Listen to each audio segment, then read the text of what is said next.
Bosco ndavuga ubutumwa bwiza muri ADEPR Paruwasi ya Muganza. Ndavuga muri makeya uko nyiramaso yeruka bikeri ndakirebera. Pastor Yoshuti Theogene twamenyanye mwaka hagana za 2009 duhurira ku itorero rya Rwarutabura yari Paruwasi ya Rugarama. Mubanziriza kwigisha yakunda kuvuga ubutumwa agenda azenguruka. Icyo gihe ngenda ndidirije wa korari kuko nibutaga ngiye kudirija korari ndabanza nibwo yanyumvise ahita nkunda ubwo ngubwo arankunda arabinyereka. Uwo munsi ndarika kujya Kiruhura kuwa kabiri kurikiye ambwira ko afite umubyeyi twa Faina.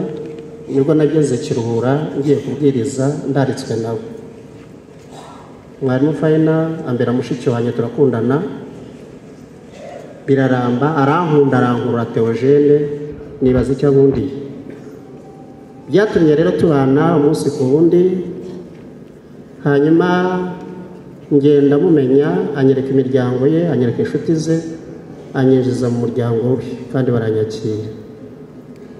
Ndavuga gatoya ku byo nabonye nubwo bantoye guhagararira umuryango ariko hari ibyo niboneye nk'umuntu mukuru. Ndavuga ku mico ye, ku buntu bwe, ku muhati we no kwitangira abandi. Iyo wageraga mu muryango wacu nuko mvuze kuko nanjye mbarorerwamo waratangaraga, watangazwaga no guca bugufi kwa Theogene n'ubwitange bwe. Ariko ntaragera aho ngaho Pastor Theogene Imana yaramwamamaje mu igikundiro tumwigiraho nk'abavuga ubutumwa ikintu gikomeye. Yabaye umustar ubusitari bwe cyangwa kwamamara kwe ntiyatuma gutukisha izina ry'Uwiteka. Tubana ijambo ry'Imana. Pastor Theogene ibyo ntabyakoresheje. Yagiye akoresha nk'umuntu uba mu muryango we kandi wishite wambonyemo impano wenda yakunganiriye akantu mahano konge nandidirije wa korari we yarabonye inshingano rimwe na rimwe imirimo ikamuzitira akansaba n'umutima uciye bugufi ari pasteur akavuga wambabarira nkagutuma ahantu nari kujya kuko wenda afite igaburo ryera cyangwa n'indi mirimo. Akantuma nkagenda nk'umuntu worejwe na pasteri. Niko nageze Sumba ndagenda Mbayomba umwana waho, niko nagiye Kiramuruzi Mbayomba umwana waho nkajya ngenda rimwe na rimwe ndidirije wa korari, niko nagiye Ibyumba kwa Polinari perezida namubonye n'ahandi hatandukanye ariko dukomeza kubana.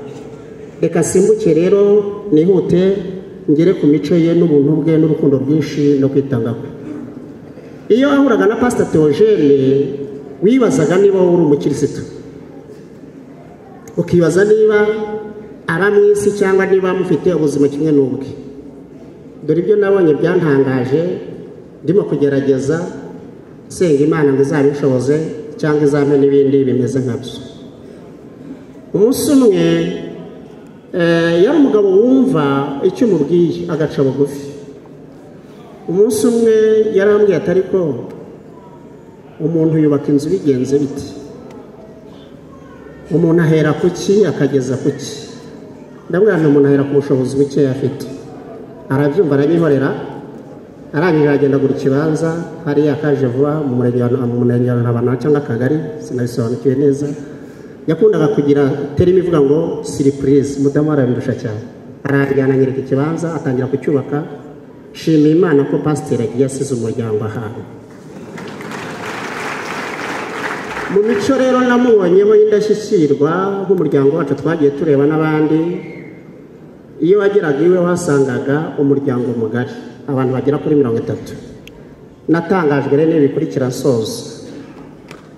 Icya mbere, nta muntu waba ukodesha inzu y'ibyumba 2 na salo cyangwa 3 ngo azane abantu bagera kuri 20 mu nzu ye. Madamu wa Nyanasiya ndabigushimiye cyane, wafashije Pastor Theogene kugira ngo abe umugeni mwiza. Haleluya torero. Yaramufashije mudamu, ntabwo ari abadamu benshi babishobora kugenda umuntu akuzana abantu 20 mu nzu y'ibyumba 3. Akenshi na kenshi idafite igikoni, idafite ibikoresho byose. Nta n'umwe wapfa kubishobora. Uyu mudamu Imana imuhe umugisha. yabanzaga abana b'ahandi agakurikiza aho ari. Mu byantangaje rero nshaka kubabwira nsoza, arimo kubaka iyo nzu igeze ku madirishya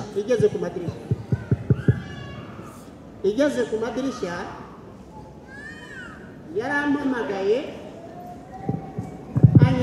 anjyana ku nzu y'umuntu yujuje. Yarampamagaye anjyana ku nzu y'umuntu yujuje. Nta kintu na kimwe yakoraga atambwiye habe na gitoya. Yambwira ati ngiye kukwereka ibintu surprise. Anjyana iruhande hirya gato y'inzu y'umuntu wujuje, umuturage batavukana batagira icyo bapfana. Iye iri kuri leta itarajyamo n'idirishya na rimwe. Arongera arantungura arambwira ngo mvuye Icyangugu kubaka inzu y'undi muturage. Arongera arantungura ngo n'ibyumba hari ibindi nakoze. Akambwira ngo babana baba mu rugo ndimo kugenda nishyura minervari buke buke, abanjye ntibararihirira. Yagendaga ariha buke buke kugeza ubwo abana biwe bagira abanyuma. Umugore akabyihanganira, umugabo akabyihanganira. Yantunguye umunsi umwe rero arimo kubaka, ntawabishobora ni bakeya, uribanza. Arambwira ngo tujye guhemba abana batagira kivurira. Dufata inzira tujya i Kayonza tujya guhemba umuntu yashingiye. Ubwo mureba Siya yarashingiye nawe umuntu akiri muto, afite abana yashingiye. Tujya i Kayonza mu nyubako ikomeye, asohora amafaranga ajya guhemba umubyeyi uri i Kayonza. Murumva iyo depense. Tugarutse tujya guhemba undi muntu uri mu cyahafi. Yari afite n'izindi projet zo gukora imbere ahangaha. Atusezeraho rero mu marenga akomeye cyane. Soreza ahangaha iyo wanaga ibyo akora wanaga ko ari umuntu w'igihe gito yari azi gukoresha igihe cye. Adusezeraho mu marenga, mu gifaransa babyita discours d'adieu. Twicaye rero baje kumuhemba, aravuga ati Fayina wibuke ko ukiri mama. Aravuga ati mwarimu Bosco rero kugeza umukuru w'umuryango, kandi aba bana namwe murebe abana yandaza, abana yari yahembwe yabyaye, murebe uko bangana, ngo aba bana ubundi njye uzabashingira. Rero uko bangana, akabivuga mu rwenya rukomeye yishimye, naho kumva aradusezeraho tutabizi. Andaga umuryango gutyo barabyakira, abana bo mu rugo bari banzi, twahoraga kenshi. Hanyuma urupfu rwe rwarambabaje nk'umuntu, ariko nyuma narishimye cyane. Nifuzaga kuzareba iherezo rya Pastor Theogene, nifuza kuzareba abantu bazamuherekeza, kubera we yawugiraga neza abo mbona nabo ntabona. Imana ishimye ko mbibonye. Ibi birabereka ibintu yakoraga byinshi tutazi. Usoza rero turashimira itorero ADEPR ryatubaye hafi, n'andi matorero igihugu bakivuze sindisubiramo cyo birigaragaza. Turashimira namwe bavandimwe inshuti mukomeje kudufata mu mugongo. Ahangaha hagaze abana bavuye mu nda ya Theogene, ariko hanze hari abandi 29 baba mu nzu iwe basigaye hariya, n'abandi abo bose yagiye ahemba batazwi bagomba za universite, amashuri. Turabasaba gukomeza kudufata mu mugongo. Imana ibahe umugisha.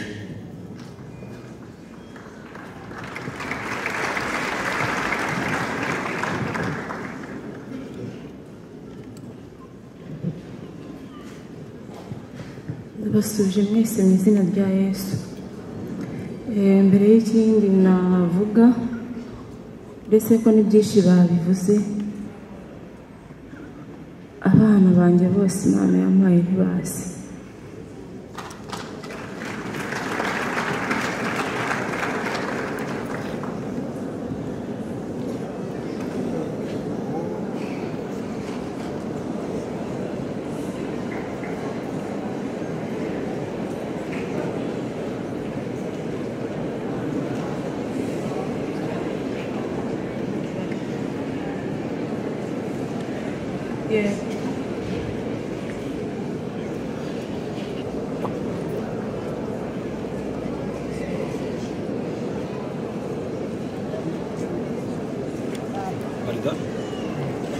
con massage.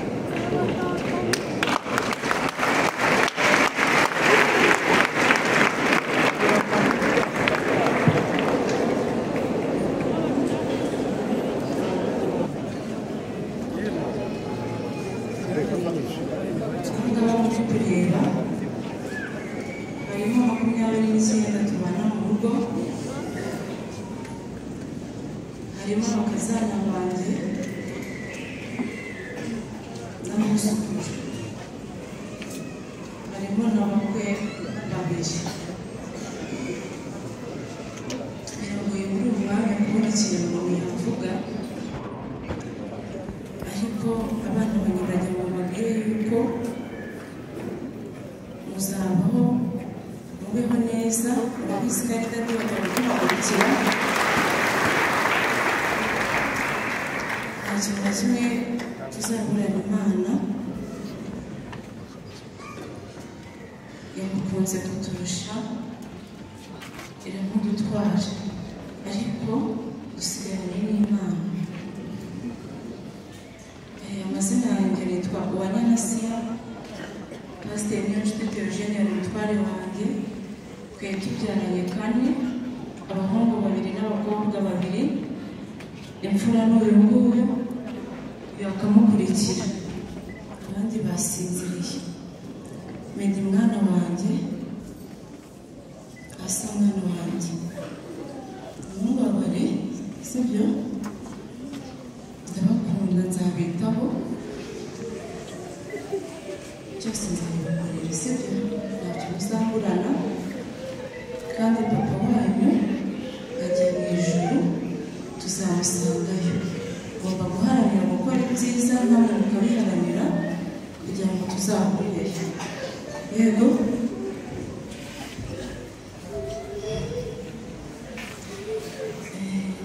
yari umugabo mwiza rero, ukunda Imana, uzi kuyivuga neza, ukunda abantu, uca bugufiya. Yagiraga imirimo myinshi, cyangwa se twagiraga imirimo myinshi, tugaburira abana bo ku mihanda. Buri kwezi twagemuraga abana b'abakobwa babyaye imburagihe, tubamenyera amavuta, imyenda, tukabishyurira na geto. Ariko abana bo mu muhanda, ntimugire ngo uko agiye nzicara mwituramire, nzajya mbageraho.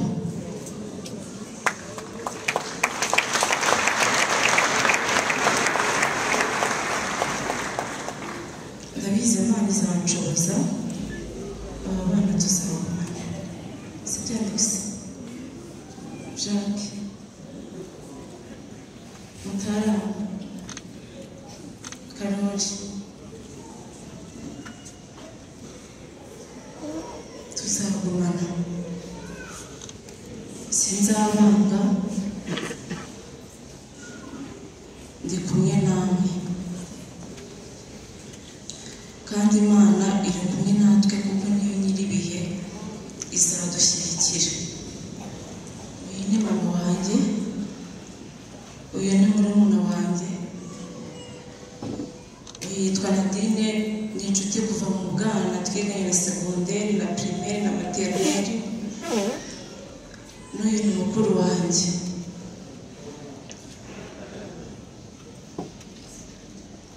Natangiye aheza, reka duharanire kuzamusangayo. Ndashima, nshimira Imana, ngashimira igihugu cyacu, ngashimira itorero, ngashimira mwebwe mwese mushyigikiye, mwafashe mu mugongo, ari mwebwe muri hano dukurikiye ku mbuga, abanyamakuru ndabashimira. Imana yacu ihimbazwe. Munyihanganire gato yampamagare Ernest n'abantu.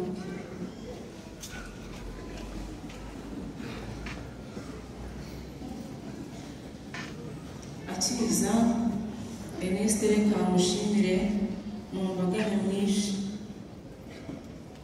tukiri mu buzima butaganga yatwitayeho. Imana yo mu ijuru imumere umugisha,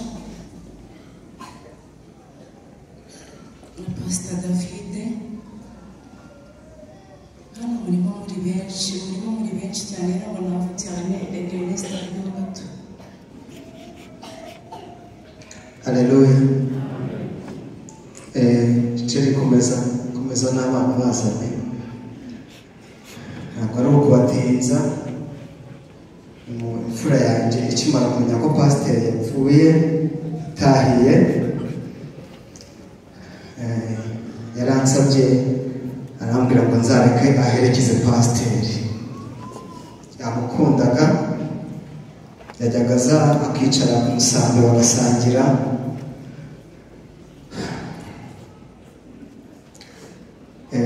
turashimira Imana ko yemeye ko duherekeza pasiteri n'umuryango wanjye barabizi kenshi ntabwo ndibuvuge byinshi ariko Imana yakoze kwemera ko duherekeza pasiteri rero yatsanze mu bihe bikomeye mu gihe nari nihebye numvaga nta wundi wo kumara umubabaro ngira famiye dukundana cyane ariko umubabaro nari mfite nta wundi muntu wo kuwumara nari mfite umubabaro wumusanzemo yabyukaga mu gitondo saa 11 akaza mu rugo saa 6 akaza kundeba tukajyana gusangira nimugoroba agataha ariko amenye ko ageze mu rugo abikora amezi 2 madamu we abivuze ashimira ariko ninjye wari ufite umwenda wo gushimira pasiteri kuko umwanya yasanzemo nicyo gihe nagize igihe kibi cyo gutekereza nabi kugeza naho numva nava mu mubiri ariko pasiteri yari afite umuguro yari afite amagambo meza mu gihe abandi bantu bari bandetse waraza afata akaboko arambwira ngo nzagume mu nzu y'Imana yari umugabo mwiza rero twari dufitanye igihango gikomeye ndumva afite umwenda ukomeye kuri pasiteri ukomeye hano hari abantu benshi babizi yabaga ari mu rusengero agasanga hari umuntu ufite ubukwe yarabuze uburyo yitangaga imyenda nta kintu yitayeho akabanyoheza akambwira ngo nyambikira abantu Imana izaguhemba kandi nagiye mbona ineza y'Imana hari igihe kimwe nibuka nabuze amafaranga yo kwishyura inzu anyoherereza umuntu kandi bamfungiye Imana ihita inyishyurira $200,000 imfungurira umuryango nambika umugeni anyoherereje dufitanye amateka menshi sinabivuga ngo birangize ariko pasiteri Imana imuruhuko ridashira yamukunze kuturenza ni byinshi twavuga ariko Imana yarakoze ni ubwa mbere njya nkunda kubana n'abantu ariko ni ubwa mbere mbona umuntu atabarwa n'abantu bangana gutya ndatekereza ko abangaba babashije kuboneka no hanze hari abandi navuga ngo namwe Imana ibahe umugisha kuza kudufasha guherekeza umubyeyi wacu Imana y'amahoro ibahe umugisha murakoze